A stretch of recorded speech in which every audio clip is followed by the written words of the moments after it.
Você já percebeu que perder peso é difícil, mas manter o peso perdido parece ainda mais complicado? E olha só, a sociedade ocidental adora dizer que quem não consegue sustentar a perda de peso falta força de vontade. Mas nesse vídeo eu vou te mostrar que não é tão simples assim, é muito mais complexo e tem uma explicação fisiológica para isso. A ciência aponta para um mecanismo chamado termogênese adaptativa, que é uma resposta coordenada do corpo, projetada para defender as reservas de energia, ou seja, defender a gordura que você já tem. O que define esse nível ideal de reserva é o próprio sistema nervoso central. Então hoje vamos explorar como seu corpo literalmente conspira contra você depois que você perde peso. E mais importante, o que você pode fazer para combater essa adaptação metabólica, manter os resultados e viver em equilíbrio.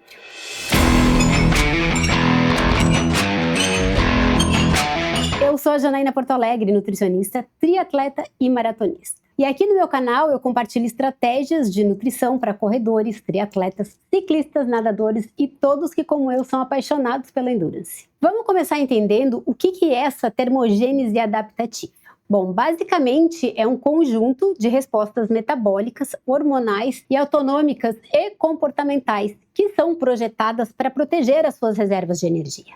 Isso tem consequências diretas. Quando você reduz 10% ou mais o seu peso, ocorre uma queda de 20 a 25% no gasto energético total de 24 horas. E o mais impressionante disso é que de 10 a 15% dessa queda é a maior do que seria esperando apenas pela redução de massa gorda ou massa magra.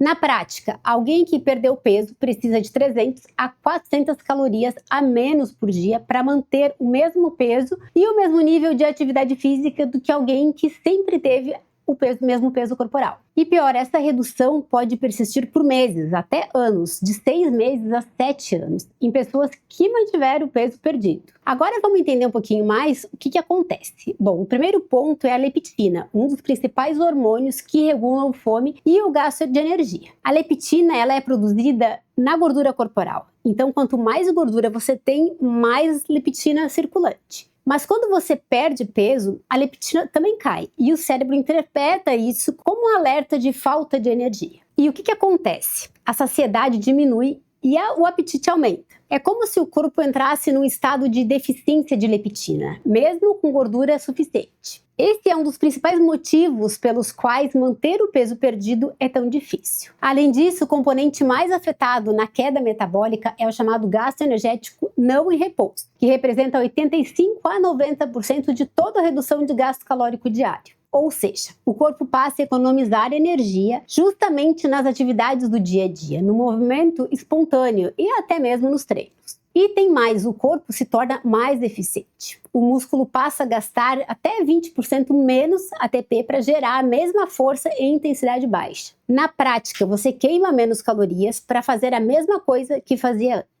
O corpo também reduz a atividade do sistema metabólico central. E o eixo da tireoide diminui a produção do T3, T4, hormônios normalmente que aumentam o gasto energético e a frequência cardíaca, além do consumo de energia para o músculo. E o sistema nervoso muda. O tônus simpático, aquele que acelera o corpo, acaba caindo. E o tônus parasimpático, que desacelera, acaba aumentando. Essa troca contribui diretamente para o estado de hipometabolismo, o metabolismo mais lento que aparece depois da perda de peso. Mas calma, não desanima aí, porque tudo isso tem solução. E a pergunta que realmente importa é: o que precisamos fazer para manter o peso de uma forma sustentável depois de perdê-lo? A ciência mais atual mostra que existem 6 pilares importantes, e é sobre isso que eu trago aqui para você. Primeiro, preservar a massa magra é prioridade máxima. O músculo é o tecido que mais consome energia ao longo do dia. Quanto mais massa magra você preserva, maior é o seu gasto em repouso e menor o risco de reganhar o peso. Por isso, treino de força mais proteína adequada são essenciais e fundamentais.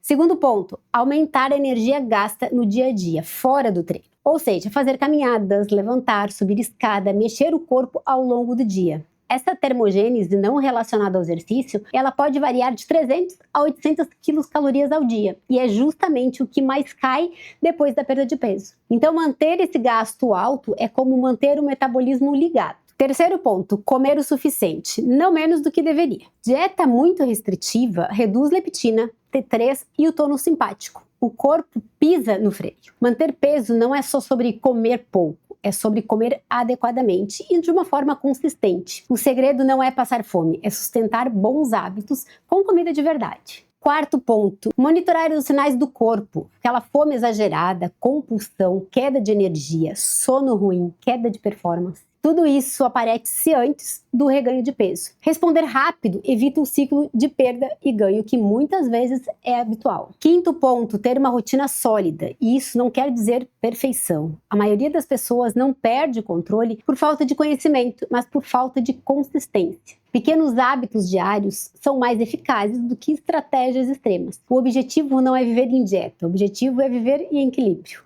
E por fim, o sexto ponto é aceitar que o metabolismo muda e trabalhar com ele, não contra ele. Você não controla 100% do metabolismo, mas controla sim sua massa magra, seu nível de movimento, sua alimentação, seu sono, sua recuperação, inclusive o seu estresse. Isso é mais do que suficiente para vencer o efeito rebote. O corpo sim tem mecanismos que dificultam manter o peso, mas isso não é o que sustenta.